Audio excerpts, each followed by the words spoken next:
Bonjour, vous cherchez une prépa médecine à La Réunion ? Découvrons ensemble l'univers de Campus Réussite à travers quelques épisodes, ainsi que quelques conseils qui vous aideront pour la réussite de votre année et de votre concours. Aujourd'hui,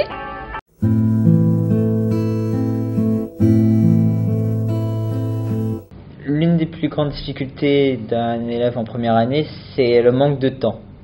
C'est en quelques mois, avoir autant d'informations, c'est quand même difficile.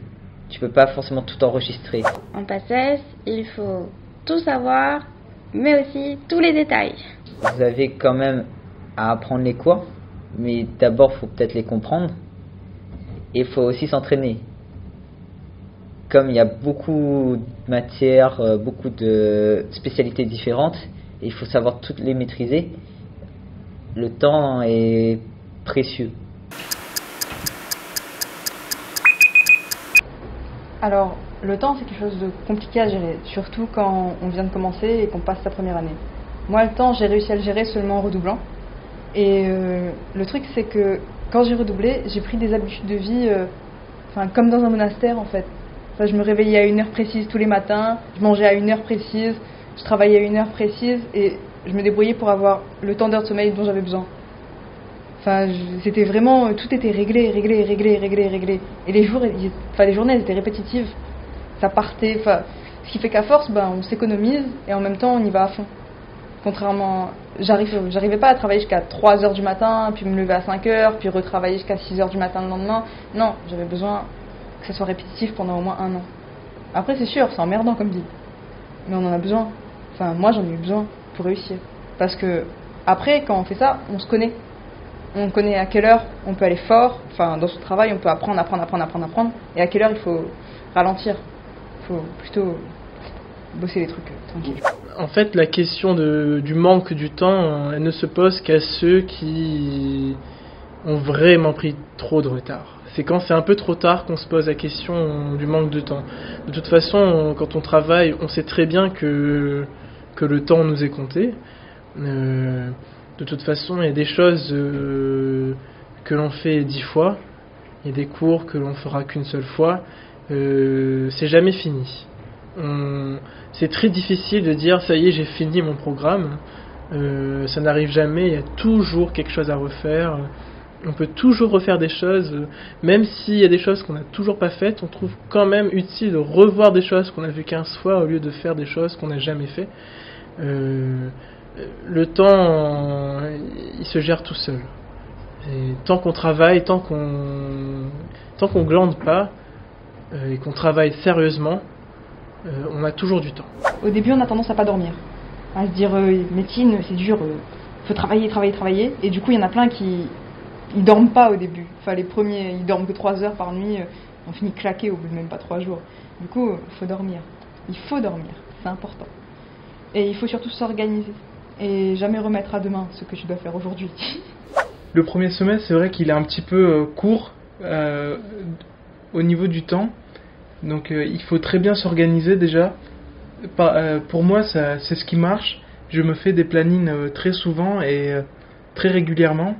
Par exemple, le dimanche ou le samedi, je me prends une bonne quinzaine ou vingtaine de minutes pour faire un planning de la semaine.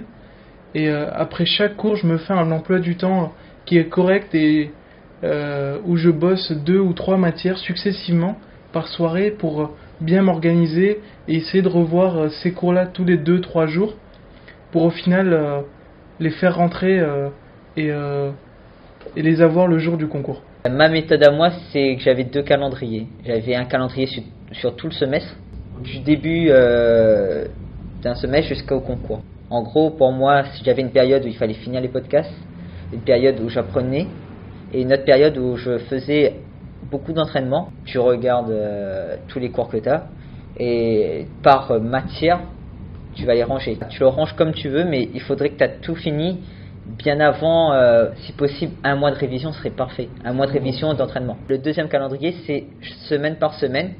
Je sais que j'ai tant de cours, j'ai pas vingtaine, trentaine d'heures par semaine. L'après-midi, j'ai du temps libre. Je prépare, je fais cette matière-là, je fais ces cours-là, je fais ces QCM-là pendant 10-15 minutes, et voilà. Il y a toujours des imprévus, c'est sûr, mais savoir bien gérer. En une semaine, on peut faire tant, il faut bien se connaître et tout ça. Moi, ce que je dirais, c'est vraiment suivre l'emploi du temps de la fac, de l'université, parce que ça organise beaucoup de choses. Avant chaque cours de la fac, avoir déjà entendu le podcast, travaillé le podcast, ou voire même lu la leçon à la prépa et tout. Parce que ça paraît pas, mais on apprend déjà en faisant tout ça. Je regardais aussi quels y avait les cours, à quelle heure ça finissait, est-ce que, en fonction vraiment, est-ce que je serais plus dispo le soir ou le matin, etc. Et après, j'essayais de placer quasiment toutes les UE sur une semaine. Du moins, il faut que toutes les UE, soit une partie des UE, passe chaque semaine. Après là, ça dépend des gens. Donc il y a des gens, et je pense que certains, ils fonctionnent sur le modèle du planning. D'autres, c'est le feeling. Sincèrement, je pense que je suis la mauvaise personne pour répondre à cette question-là. Moi, j'aimais bien mon petit kebab le soir. Il y en avait 3 kebabs par semaine. Ça me prenait beaucoup de temps, un kebab, quand même. Oui, c'est ce que j'ai fait. J'ai pas planifié. On le planifie dans la tête. Et il y a des choses qu'on... En fait... il y a des choses qu'on planifie, il y a des cours qu'on planifie, et des cours qu'on ne planifie pas. Souvent, ce qu'on n'aime pas, on le planifie. C'est pour nous forcer à le faire. Ce qu'on n'arrive pas aussi, on le planifie, c'est pour nous forcer à le faire. Mais quand on aime quelque chose, on n'a pas besoin d'un planning, en fait, pour le faire. Quand on aime quelque chose, ça rentre tout seul. Peut-être pour certains, par chance, ça va quand même marcher. Ou sinon, ils risquent de se faire, d'être perdus. De faire trop une UE, de délaisser une autre, d'être complètement déséquilibré, ce qui fait que à la fin, il y aura encore plein de trous, ce sera pas clair dans sa tête. Tant qu'on se retrouve dans son organisation à soi et qu'on avance de manière régulière et efficace, c'est ça l'essentiel. J'en ai vu certains qui n'avaient même pas vu tous les cours avant d'arriver à l'examen, ils étaient totalement perdus. Il y a certaines personnes qui n'avaient jamais eu le temps de comprendre le cours, ils ont dû apprendre par cœur, et voilà, impossible à faire rentrer. Alors, n'attendez surtout pas, mettez-vous au travail dès la rentrée.